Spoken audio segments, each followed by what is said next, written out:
विद्यार्थी मित्रांनो, आपण पॉलिटीमध्ये आतापर्यंत संसदेचा बराचसा भाग कव्हर केलेला आहे. पॉलिटीमध्ये आपण संसदेमध्ये काय काय पाहिलेलं आहे, तर त्यामध्ये आपण संसदेची रचना बघितली. त्याच्या सेकंड लेक्चरमध्ये आपण संसद सदस्य आहेत त्यांची जी पात्रता अपात्रता आहे त्याच्या सगळ्या अटी बघितल्या. आणि फायनली मग आपण संसदेचं जे पूर्ण दिवसभराचं कामकाज कसं चालतं ते सुद्धा लास्ट लेक्चरमध्ये पाहिलं होतं. म्हणजे पूर्ण कामकाज कसं चालतं, त्याचबरोबर कोणकोणते कशा कशा प्रकारचे प्रस्ताव संसदेमध्ये मांडले जातात ते समजून घेतलेलं. आता आपण संसदेच्या एका पुढच्या क्रियेकडे वळूया आणि ती सर्वात महत्वाची प्रक्रिया आहे, ते म्हणजे कायदा निर्मिती. संसदेचं सर्वात महत्वाचं काय काम असतं, तर ते म्हणजे कायद्याची निर्मिती करणं. मग कायद्याची निर्मिती करणं हे तेवढं इझी आहे का? नाही. ज्या वेळेला एखाद्या कायद्याची निर्मिती करायची असते, एखादं ऍक्ट बनवायचं असतं, तर त्याच्यासाठी ना संसदेमध्ये एक भली मोठी प्रोसिजर आहे. त्या प्रोसिजर मधून संसदेला जावं लागतं. बघा, प्रोसिजर ना तशी तर खूप मोठी आहे, पण आपल्याला अभ्यासासाठी एकदम सिंपल आहे. त्याच्यामध्ये एवढं काही जास्त लक्षात ठेवण्यासारखं नाहीये. पण हा, जसं संसदेमध्ये जे वेगवेगळ्या प्रकारचे विधेयक मांडले जातात, जे वेगवेगळे कायद्यांची निर्मिती होते, तर त्याच्या संबंधीच्या ना काही अटी आहेत. तर त्या अटी, ते नियम खूप जास्त महत्वाचे आहेत या प्रोसिजरपेक्षा. सो आपण प्रोसिजर तर समजून घेणारच आहोत, पण त्याचबरोबर वेगवेगळ्या विधेयकांचे प्रकार किंवा ते कसे मांडले जातात, कोणत्या सभागृहामध्ये आधी नंतर जे काही आहे ते मांडले जातात ते समजून घेणार आहोत. सो ना आपल्याला आजच्या लेक्चरमध्ये ना एक छोटंसं लेक्चर आपण घेणार आहोत. त्यामध्ये मसुदा ते कायदा कसा प्रवास होतो. आता हे मसुदा काय आहे ते तुम्हाला पुढे लेक्चरमध्ये मी सांगतेच आहे. पण अजून यामध्ये कायदा निर्मितींच्याच बाबतीत 2-3 गोष्टी नवीन सुद्धा येतात, ज्यामध्ये संयुक्त बैठक आहे. तर संयुक्त बैठकीचं ना तुमचं मी एक छोटंसं वेगळं लेक्चर घेईल, की बऱ्याच जणांचा अभ्यास करताना काय होतं, संयुक्त बैठकीचा अभ्यास करताना थोडंसं तुम्ही कमी महत्व देता. पण जरी संयुक्त बैठक आपल्याला असं वाटत असेल की 2 सभागृहांची एकत्र बैठक आहे, पण तरी सुद्धा बऱ्याचशा गोष्टी त्याच्यामध्ये आहेत जे परीक्षेसाठी तुम्हाला माहित असणं गरजेचं आहे. आणि त्यानंतर मग आपण बघणार आहोत ते म्हणजे जे वेगवेगळे विधेयक आहेत त्यांचं विभाजन कसं करण्यात आलेलं आहे आणि ते कशा प्रकारे आपल्या संसदेमध्ये संमत करण्यात येतात. आता आपण जी नॉर्मल कायदा निर्मिती आहे ते समजून घेणार आहोत. मग कायद्याची निर्मिती करताना त्याच्यामध्ये कोणकोणते घटक आहेत जे महत्वाचं रोल प्ले करतात. आपल्या संविधानामध्ये काय सांगितलंय की कायद्याची जी निर्मिती आहे ती कोणाकडून करण्यात येईल, ती म्हणजे संसदेकडून. हे आपल्याला कलम 107 मध्ये दिलेलं आहे. म्हणजे विधेयक सादर करणं, संसदेमध्ये ते संमत करणं, हे कशात दिलेलं आहे, कलम 107 मध्ये. मग ज्या वेळेला आपण संसद म्हणतो, तर आपण संसदेचा बघा अभ्यास केलेला सर्वात पहिल्याच लेक्चरमध्ये. त्यामध्ये आपण बघितलेलं कलम 79 मध्ये की संसदेमध्ये कोण कोण येतात, लोकसभा, राज्यसभा आणि तिसरं येतात ते म्हणजे राष्ट्रपती. मग कायद्याची निर्मिती करताना हे तीनही घटक खूप महत्वाचा रोल प्ले करतात. ठीक आहे. जसं बघा, दोन्ही सभागृहांमध्ये आधी ते विधेयक संमत व्हावं लागतं, त्यानंतर राष्ट्रपतींकडे जातं संमतीसाठी, आणि राष्ट्रपतींनी जर त्या विधेयकाला संमती दिली तरच त्याचं कायद्यामध्ये रूपांतर होतं. हे आपल्याला कशात दिलेलं आहे, तर कलम 111 मध्ये. ठीक आहे. मग आता ज्या वेळेला ही संसदेमध्ये कायद्यांची निर्मिती होते ना, तर त्यामध्ये कायद्याची निर्मिती होण्याआधी किंवा कायदा तयार होण्याआधी 3 महत्वाच्या गोष्टींमधून त्यांना जावं लागतं. सर्वात पहिल्यांदा ना एक मसुदा तयार केला जातो. मसुदा म्हणजेच काय, त्याला आपण ड्राफ्ट म्हणूया. मसुद्यामध्ये काय असतं, तर अशा छोट्या छोट्या गोष्टी मेन्शन केलेल्या असतात. समजा एखादा कायदा बनवायचा आहे, कायदा समजा कृषी कायदा आला आपल्याकडे, कृषी कायदा आला. मग त्या कृषी कायद्यामध्ये किती कोणकोणते घटक येतात, त्यामध्ये अजून काय काय आलं पाहिजे, तर या सगळ्यांचा ना एक रफ अशा नोट्स असतात आपण म्हणूया. तर त्यालाच म्हटलं जातं ड्राफ्ट. काय म्हटलं जातं, मसुदा. ठीक आहे. मग मसुदा नंतर ज्यावेळेला ते विधेयक सभागृहामध्ये मांडलं जातं, म्हणजे संसदेमध्ये या कोणत्याही सभागृहामध्ये मांडलं जातं, लोकसभा किंवा राज्यसभा असू दे, तर त्यावेळेला जेव्हा ते विधेयक मांडलं जातं त्यावेळेला त्याला म्हटलं जातं बिल. काय म्हटलं जातं, बिल. ठीक आहे. म्हणजे एखाद्या मसुद्याचं रूपांतर विधेयकामध्ये कधी होतं, ज्या वेळेला तो मसुदा संसदेमध्ये मांडला जातो आणि मग ते बिल पास होतं लोकसभा राज्यसभा दोन्ही सभागृहांमध्ये पास झाल्यानंतर अजूनही त्याला विधेयकच म्हटलं जाते. त्यानंतर ते राष्ट्रपतींकडे जातं. राष्ट्रपती ज्या वेळेला त्याला संमती देतात त्यावेळेला त्या विधेयकाला म्हटलं जातं ऍक्ट किंवा कायदा. ठीक आहे. म्हणजे बघा, कायदा, आपण एखाद्या गोष्टीला कायदा बोलण्याआधी कोणकोणत्या गोष्टींमधून किंवा कोणकोणते टर्म्स त्याला दिले गेलेले. सर्वात पहिल्यांदा मसुदा, त्यानंतर विधेयक आणि त्यानंतर येतं ते म्हणजे ऍक्ट. पण आता ना विधेयक कशा प्रकारे संसदेमध्ये मांडलं जातं, किंवा विधेयक संसदेमध्ये कोण मांडू शकतं. तर ना विधेयकाचे त्यानुसार 2 प्रकार केलेले, एक केलेले सार्वजनिक विधेयक आणि खाजगी विधेयक. अच्छा, आता सार्वजनिक विधेयक काय, खाजगी विधेयक काय? तर बघा, आपण ज्या वेळेला मंत्रिमंडळाचा अभ्यास केलेला, मंत्री परिषदेचा अभ्यास कलम 75 मध्ये, राईट, त्यामध्ये आपण बघितलेलं की जे संसदेमधले सगळे सदस्य असतात ते मंत्री असतात का, नाही. तर काहीतरी लोकसभेचा 15% एवढा भागच मंत्री असतो. ठीक आहे, मंत्री म्हणजेच काय, तर सरकार. बाकीचे सदस्य मंत्री असतात का, नाही. मग जे मंत्री नसलेले सदस्य आहेत त्यांना आपण काय म्हणतो, इतर सदस्यांना खाजगी सदस्य. काय म्हणतो, तर खाजगी सदस्य. मग जे विधेयक मंत्र्यांकडून मांडलं जातं त्याला म्हटलं जातं सार्वजनिक विधेयक, म्हणजे ते सरकारचं विधेयक आहे. आणि जे इतर सदस्यांकडून मांडलं जातं, जे मंत्री नाहीयेत, त्यांना म्हटलं जातं खाजगी विधेयक. ठीक आहे, आता यामध्ये एवढा काही फरक नाहीये खाजगी विधेयक आणि सार्वजनिक विधेयकामध्ये. सेम तीच प्रोसिजर आहे फॉलो होण्याची वगैरे, काही याच्यामध्ये फरक नाहीये. फक्त एकच मांडण्याआधीचं इथे एक छोटंसं तुम्ही म्हणू शकता नियम आहे. जर सार्वजनिक विधेयक मांडायचं असेल ना, तर फक्त 6 दिवस आधीच नोटीस दिली ना त्या सभागृहाला तरी चालतं, कारण की ते सार्वजनिक विधेयक थोडंसं मंत्र्याला इथे अधिकार जास्त मिळालेले आहेत. पण जर तिथे खाजगी विधेयक मांडायचं असेल तर 1 महिना आधी नोटीस द्यावी लागते. सार्वजनिक विधेयकासाठी 7 दिवस आधी नोटीस द्यावी लागते, खाजगी विधेयकासाठी 1 महिना आधी नोटीस द्यावी लागते. बरं, मग अच्छा मला सांगा, थोडंसं तुम्हीच अनालिसिस करा की सार्वजनिक विधेयक किंवा खाजगी विधेयक कोणतंही विधेयक मांडलं तरी प्रोसिजर तीच आहे, पण चान्सेस कोणते जास्त आहेत, सार्वजनिक विधेयक पास होण्याचे चान्सेस जास्त आहेत की खाजगी विधेयक पास होण्याचे जास्त चान्सेस आहेत? तर बघा, सार्वजनिक विधेयक पास होण्याचे चान्सेस जास्त असतात, कारण की ते सरकारी विधेयक असतं ना. आणि समजा एखादा पक्ष सरकारमध्ये आहे तर एक ऑब्व्हियस गोष्ट आहे की संसदेमध्ये किंवा स्पेसिफिकली आपण म्हणूया की लोकसभेमध्ये सरकारचे, त्या पक्षाचे जास्त लोक असतात. त्यामुळे सार्वजनिक विधेयक जे पास होणं, म्हणजे ते पास होणं थोडंसं इझी असतं बाकीच्या विधेयकांपेक्षा, म्हणजे खाजगी विधेयकांपेक्षा. खाजगी विधेयक, जसं खाजगी विधेयकांच्या बाबतीत आपण बघितलं तर वेगवेगळ्या पक्षाचे नेते असतात, वेगवेगळ्या पक्षाचे सदस्य असतात आणि त्या पक्षाला तेवढा सपोर्ट मिळेल हे काही फिक्स नसतं. ठीक आहे, त्यामुळे बघा, आपण तर कधी कधी असं म्हणतो एखादं विधेयक मांडलं जातं खाजगी विधेयक आणि ते चर्चेमध्ये पण बऱ्याच वेळेला येत नाही, कारण की ते विधेयक बऱ्याच वेळेला त्याच सभागृहामध्ये जनरली रद्द झालेलं असतं. ठीक आहे, मग आता आपण पूर्ण प्रोसिजर बघूया. एका छोट्याशा डायग्राम मध्येच मी तुम्हाला पूर्ण प्रोसिजर सांगते, लगेचच लक्षात येईल. तर ना आपल्याकडे खूप वेगवेगळ्या प्रकारचे असे विधेयक आहेत, ते लोकसभा किंवा राज्यसभेमध्ये मांडता येतात. आता इथे काही असे विधेयक सुद्धा आहेत की जे फक्त लोकसभेत मांडता येतात किंवा फक्त राज्यसभेमध्ये मांडता येतात. ते मी तुम्हाला लेक्चरच्या शेवटी सांगेलच. पण समजा एखादं विधेयक कोणत्याही सभागृहामध्ये मांडलं गेलं, समजा पहिल्यांदा लोकसभेमध्ये मांडलं गेलं, ओके, मग लोकसभेमध्ये ते कसं मांडता येईल, तर त्यामध्ये ना 3 वाचन होतात, प्रथम वाचन, द्वितीय वाचन, तृतीय वाचन. प्रथम वाचन म्हणजेच काय, तर सर्वात पहिल्यांदा ते विधेयक सादर केलं जातं सभागृहापुढे. सभागृहापुढे सादर केलं जातं म्हणजेच काय, की सगळ्यांकडे त्या विधेयकाच्या एक कॉपीज दिल्या जातात, त्याचं एक प्रॉपर वाचन होतं. त्यानंतर द्वितीय वाचनामध्ये काय होतं, तर त्याच्यावर चर्चा होते. ठीक आहे, चर्चा झाल्यानंतर एक समितीकडे दिलं जातं, म्हणजे स्पेसिफिक त्या विधेयकाशी रिलेटेड अभ्यास करण्यासाठी समिती एक स्थापन केली जाते. त्या समितीकडे तो अभ्यास करण्यासाठी दिला जातो. मग समिती काही त्या गोष्टींवर अहवाल करेल किंवा काही अशा शिफारसी अजून ऍड करू शकते. ठीक आहे, मग ते झालं ना, त्याच्यानंतर तृतीय वाचन केलं जातं. तर तृतीय वाचनाच्या दरम्यान सुद्धा त्या सभागृहामध्ये एक मोठी चर्चा होते, त्याच्यावर विचार विनिमय होतं आणि त्याच्यावरच फायनल मतदान होतं. ठीक आहे, तृतीय वाचनामध्ये मतदान होतं. पहिल्या वाचनामध्ये काय होतं, विधेयक सादर केलं जातं. दुसऱ्या वाचनामध्ये त्याच्यावर डिटेलमध्ये चर्चा होते. तिसऱ्या वाचनामध्ये त्याच्यावर मतदान केलं जातं. मग आता समजा पहिल्या सभागृहामध्ये त्याच्यावर मतदान झाल्यानंतर एक तर ते विधेयक मंजूर होऊ शकतं किंवा नामंजूर होऊ शकतं. ठीक आहे, संमत होऊ शकतं किंवा नामंजूर होऊ शकतं. जर समजा नामंजूर झालं तर ते विधेयक तिथेच रद्द होईल, कायद्याची प्रक्रिया तिथेच रद्द होईल.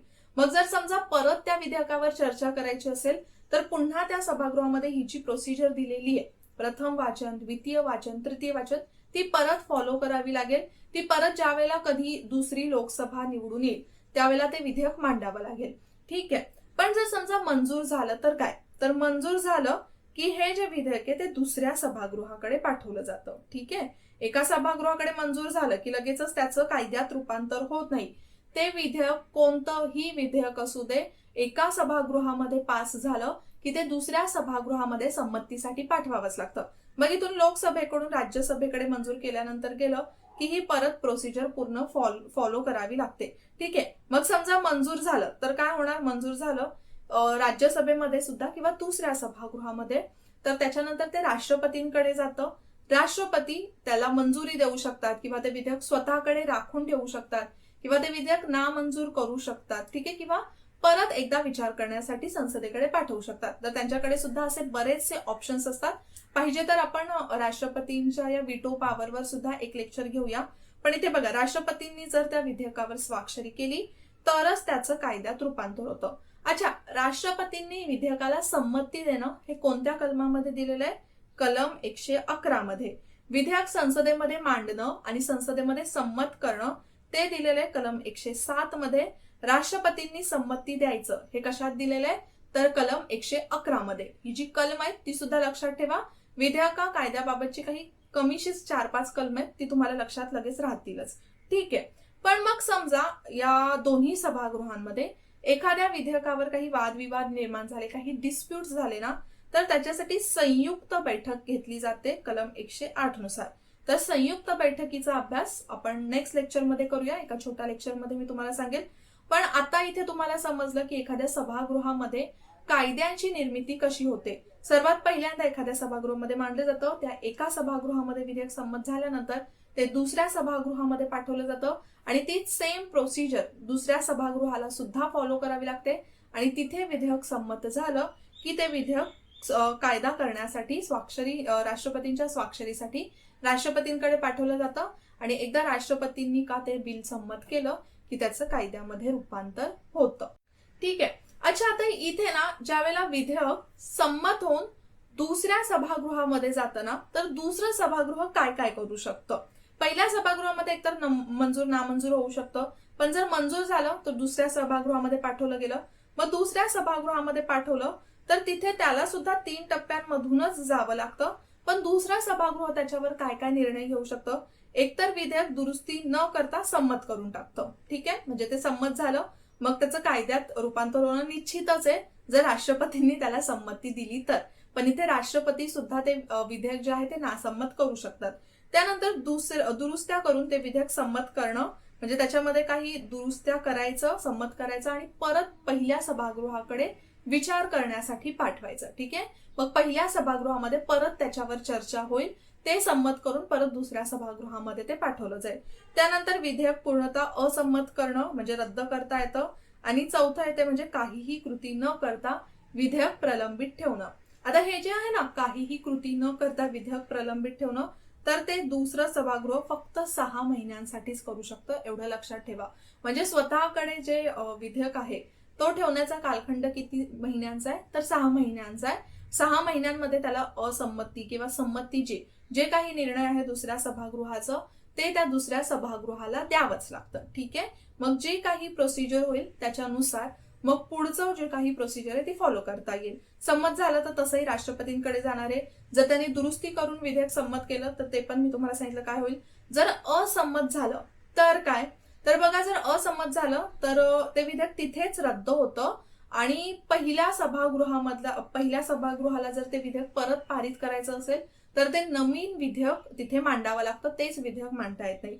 आणि काहीही कृती न करता, तर मी तुम्हाला आता सांगितलं. ठीक आहे. सो आय होप तुम्हाला आता इथे लोकसभा आणि राज्यसभेमध्ये कशा प्रकारे कायद्याची निर्मिती होते ते समजलं असेल. आता ना पुढे बघा, जसं मी तुम्हाला मगाशी सांगितलं की काही असे विधेयक आहेत जे फक्त लोकसभेतच मांडता येतात, काही असे विधेयक आहेत जे फक्त राज्यसभेतच मांडता येतात. आपण ना 3 भागांमध्ये याचं विभाजन करूया. दोन्ही सभागृहांमध्ये कोणते विधेयक मांडता येतात, फक्त लोकसभेमध्ये कोणते मांडता येतात आणि त्याचबरोबर फक्त राज्यसभेमध्ये कोणते मांडता येतात. तर ना दोन्ही सभागृहांमध्ये जे सर्वसाधारण विधेयक असतात, नॉर्मल विधेयक कोणतंही असू दे, तर ते सगळे सर्वसाधारण विधेयक जे आहेत ते मांडले जातात दोन्ही सभागृहांमध्ये. ठीक आहे. त्यानंतर त्याचबरोबर जे वित्त विधेयक 2 आहे, काय तर वित्त विधेयक 2 ते सुद्धा दोन्ही सभागृहांमध्ये मांडलं जातं. आता पुढे जे लेक्चर येणार आहे त्याच्यामध्ये आपण बघणारच आहोत की कशा प्रकारे वेगवेगळ्या प्रकारचे विधेयक आहेत. तर वित्त विधेयक कलम 117 मध्ये दिलेलं आहे. त्याच्यामध्ये 2 प्रकारचे वित्त विधेयक आहेत. वित्त विधेयक 1 आणि वित्त विधेयक 2. तर जे वित्त विधेयक 1 आहे ना ते फक्त लोकसभेतच मांडता येतं, पण वित्त विधेयक 2 जे ते दोन्ही सभागृहांमध्ये मांडता येतं. मग नक्की याच्यामध्ये आता कोणकोणत्या गोष्टी येतात ते मी तुम्हाला नंतरच्या लेक्चरमध्ये सांगणारच आहे. त्याचबरोबर अर्थसंकल्पाचं जे विधेयक आहे ते लोकसभेमध्येच मांडता येतं आणि त्याचबरोबर मनी बिल म्हणजेच धन विधेयक सुद्धा कुठे मांडता येतं तर लोकसभेमध्ये. म्हणजे फक्त लोकसभेमध्ये कोणते विधेयक मांडता येतात जे पैशांशी संबंधित आहेत ते, जसं वित्त विधेयक, बजेट आणि धन विधेयक. त्याच्यानंतर राज्यसभेमध्ये बघा असे अजून 3 प्रकारचे विधेयक आहेत जे सर्वप्रथम मांडले जातात. सर्वात पहिल्यांदा जे आपले ऑल इंडिया सर्व्हिसेस आहेत, ठीक आहे, म्हणजे ज्याच्यामध्ये IAS, IFS वगैरेच्या ज्या सर्व्हिसेस आहेत त्याच्यावर जर काही दुरुस्ती करायची असेल, त्याच्यामध्ये काही चेंजेस करायचं असेल तर ते विधेयक फक्त राज्यसभेकडेच मांडता येतं सर्वात पहिल्यांदा. ओके, असं नाहीये फक्त तिथेच मांडायचं आणि तिथेच संमत करायचं, तसं नाहीये, सर्वात पहिल्यांदा तिथे मांडता येतं.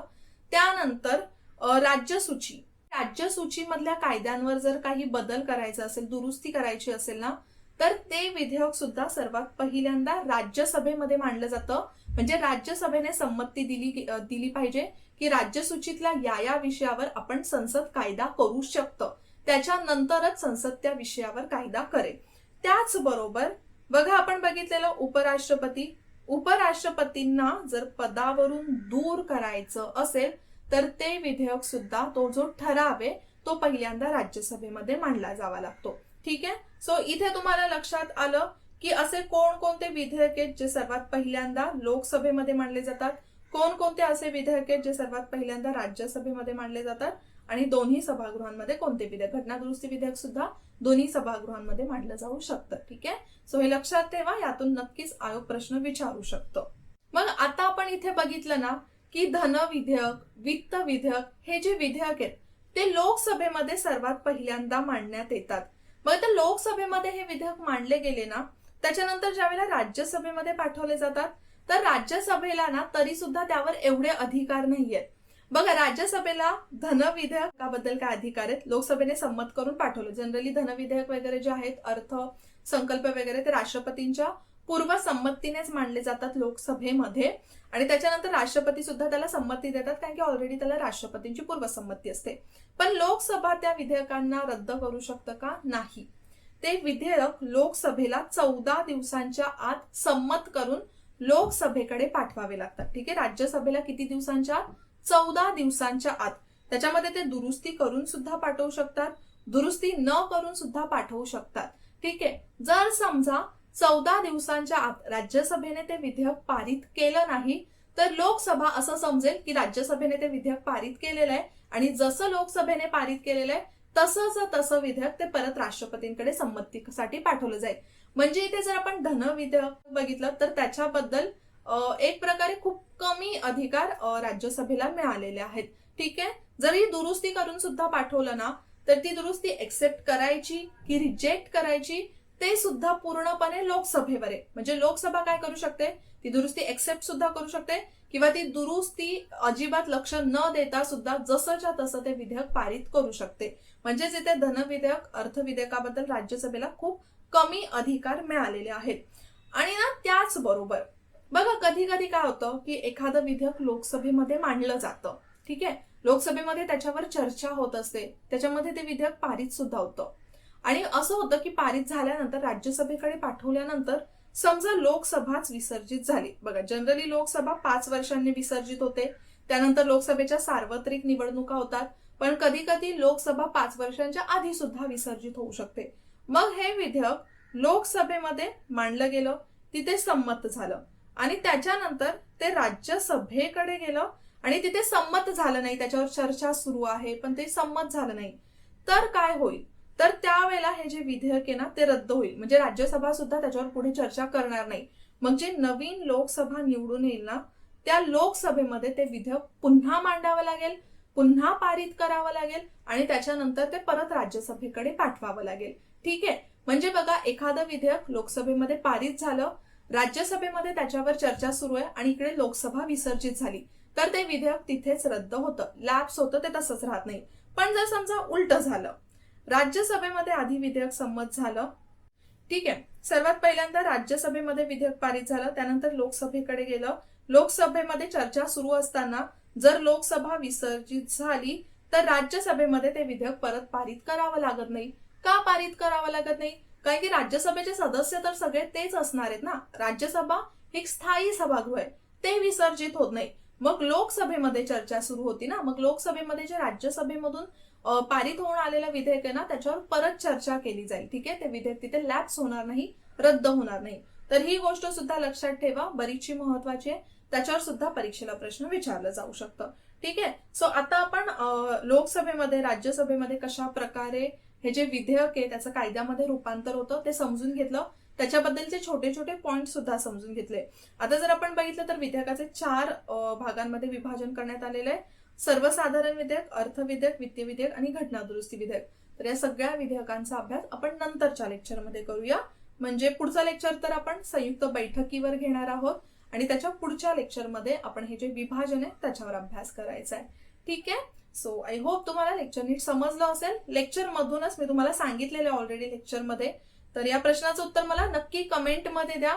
बघा, मला प्रत्येक लेक्चरला तुम्हाला सांगावं लागतं की क्वेश्चनचं आन्सर द्या, आणि असं काही मी एकदम कठीण प्रश्न विचारत नाहीये, एकदम सिंपलच प्रश्न विचारते जे लेक्चर मधूनच घेतलेले आहेत. तर आता हा प्रश्न काय की खालीलपैकी असं कोणतं विधेयक आहे जे सर्वप्रथम लोकसभेमध्ये मांडलं जात नाही. मग खाली ऑप्शन दिलेले आहे: धन विधेयक, घटना दुरुस्ती विधेयक, वित्त विधेयक आणि अखिल भारतीय सेवा विधेयक. ठीक आहे. सो आपण लेक्चरमध्ये आता इथेच थांबूया.